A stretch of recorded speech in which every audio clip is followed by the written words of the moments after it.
Aleluya.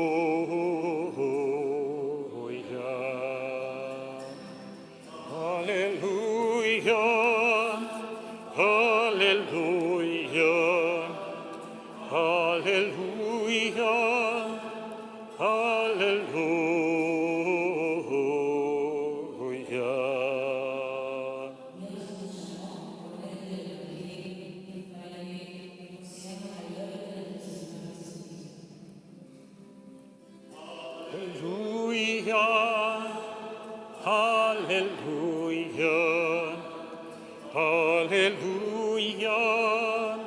Aleluya.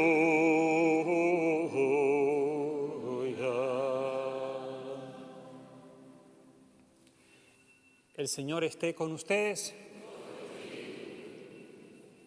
Evangelio de nuestro Señor Jesucristo, según San Marcos.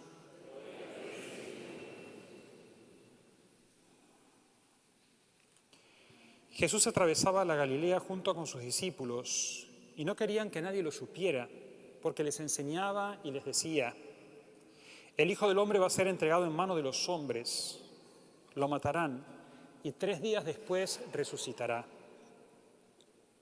Pero los discípulos no comprendían esto y temían hacerle preguntas. Llegaron a Cafarnaún y una vez que estuvieron en casa les preguntó de qué hablaban por el camino. Ellos callaban, porque habían estado discutiendo entre ellos sobre quién era el más grande.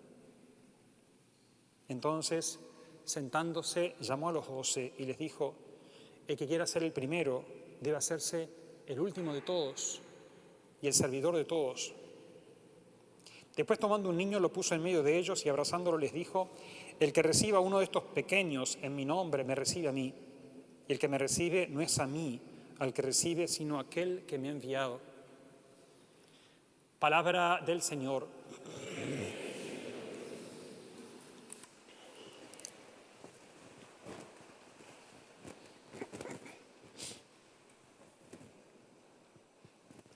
Señor, que nos convocas en tu casa y nos das tu palabra, danos también tu espíritu, que abra nuestras mentes y nuestros corazones para comprender el mensaje que nos das en tu palabra y para que de verdad nos haga a nosotros verdaderos discípulos tuyos. Amén.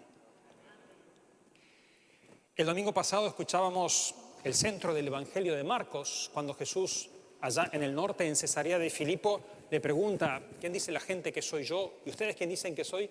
Y Pedro responde: bien, tú eres el Cristo.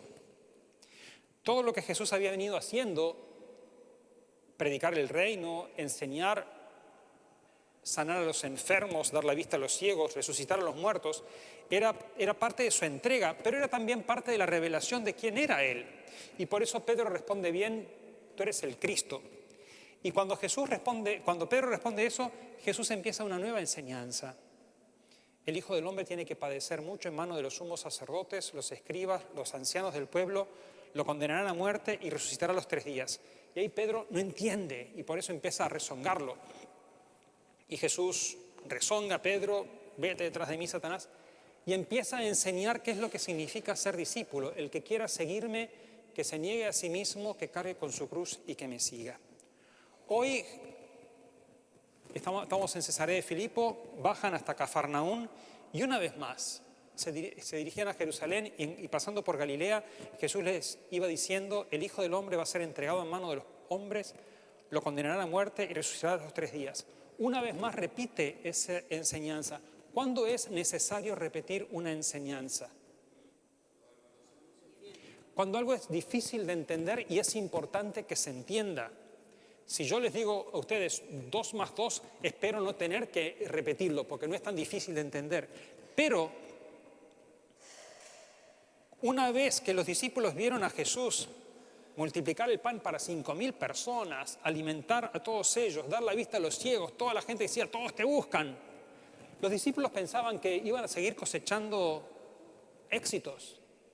Y Jesús les dice: vamos a Jerusalén, me van a matar, voy a sufrir mucho, me van a condenar, me van a matar. Voy a resucitar a los 3 días. ¿Qué podían entender los discípulos sobre eso de resucitar?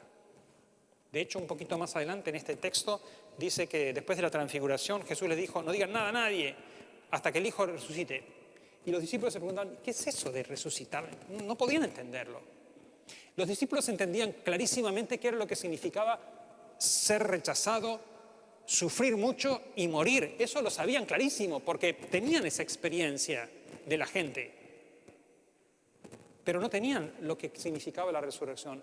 Entonces, una vez más, cuando Jesús, pasando por Galilea, le dice, el Hijo del Hombre va a ser entregado en manos de los hombres, lo condenarán a muerte, resucitará a los 3 días. Los discípulos no entendían y tenían miedo de hacerle preguntas, no sea cosa que fueran a entender. ¿Y por qué no quieren entender los discípulos? Naturalmente, Pedro quiere a Jesús y cuando le dice que se va a morir, no jorobes, ¿no? ¿Cómo te vas a andar diciendo eso? Y por otro lado, los discípulos saben que están siguiendo a Jesús. Y si Jesús sigue un camino que pasa por la cruz, dice, si nosotros seguimos a vos, vamos también por ese camino. Entonces, no queremos que te pase eso, porque si te pasa eso, tal vez nosotros pasemos por un camino parecido.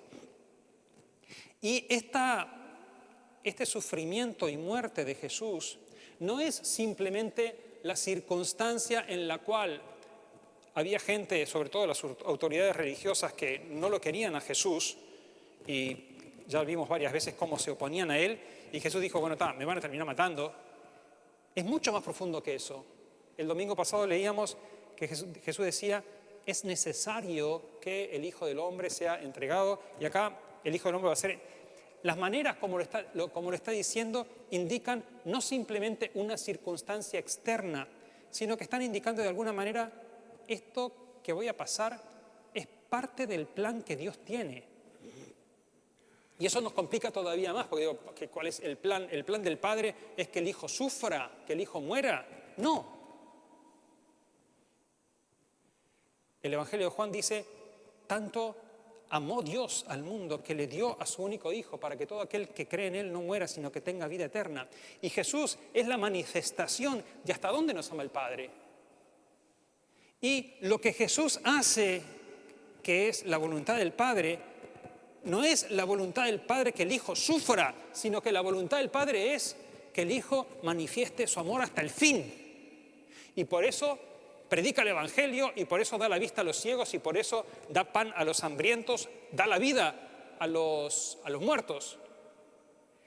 Pero si tiene que llegar hasta entregar su propia vida para rescatar, lo va a hacer. No porque tenga que sufrir, sino porque tiene que amar. Y si hay un sufrimiento y si tengo que sobrepasar un dolor para seguir amando, lo sigo haciendo.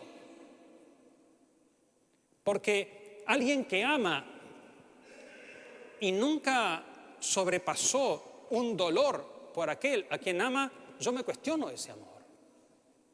Porque amar supone también ser capaz de sobrepasar las dificultades.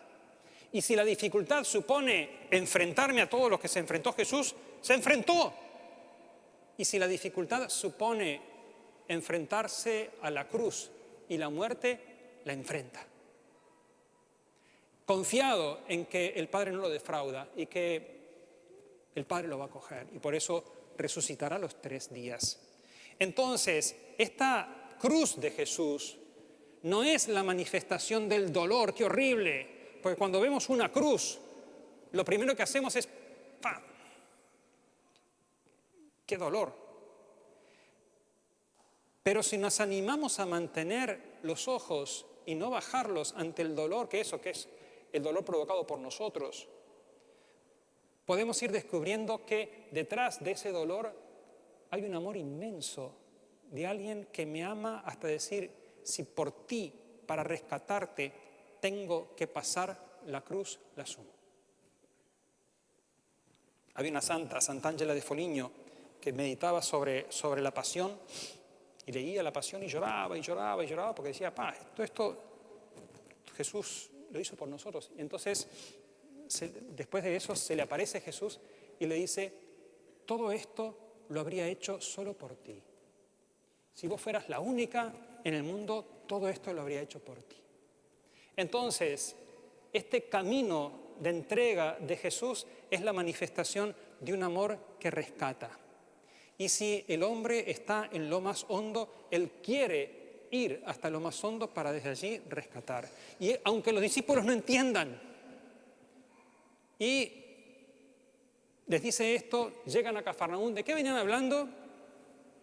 Silencio, y silencio por cola de paja. Porque los discípulos estaban, mientras Jesús dice, me van a matar, los discípulos estaban conversando, ¿quién de nosotros es el más importante? Es decir, si él se muere, ¿quién queda? Uno dice, no entendieron nada los discípulos. Y eso es también el Evangelio, porque muchas veces que tampoco nosotros entendemos nada y Jesús sigue apostando a nosotros. Y hay un mecanismo de defensa que cuando uno ve que las cosas son difíciles, futbolísticamente decimos, tira la pelota al gol. Es decir, piensa en cualquier otra cosa. Y Jesús dice, me van a matar. Y los discípulos pensando, ¿quién de nosotros es más importante? Y ahí Jesús se sienta. La actitud de sentarse es la actitud del maestro, el maestro al que sentaba. Por eso cátedra. Cátedra quiere decir una silla. Porque de ahí el maestro daba cátedra, es decir, el maestro enseñaba. Entonces Jesús se sienta, los llama. Otra vez más los llama. Aunque no entiendan, aunque estén pensando quién es el más grande. Yo me muero y ellos piensan que se sienta, los llama y les enseña a ser discípulos. El que quiera ser el más grande, que se haga el último de todos y el servidor de todos. Porque Jesús vino sirviendo y su predicación del Evangelio, su multiplicar los panes, su sanar a los enfermos, su denunciar las injusticias, era todo parte de un servicio, pero va a terminar el servicio no solamente en eso, sino que para él servir va a terminar siendo dar el servicio de dar su propia vida. Ahora me dijeron que se llama spoiler, el spoiler de dentro de 3 semanas.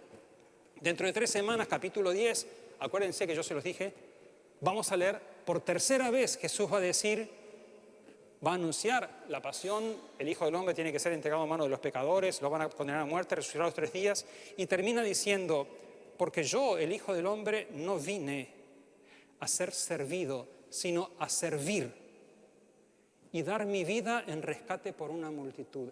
Es decir, el último servicio que hace Jesús es dar la vida. Si se entregó con los pobres, si se entregó con sus discípulos, si se entregó con la gente, y se entregó con los enfermos, si se entregó con los muertos, no quiere guardarse nada.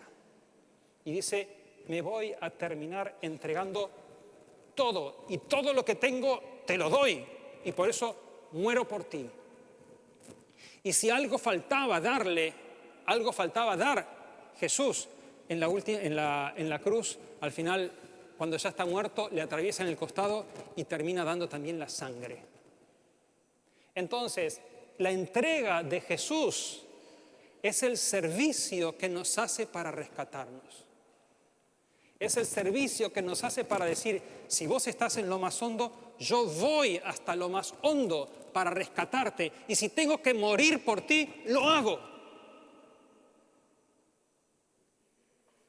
Y así nos invita el Señor a vivir la vida.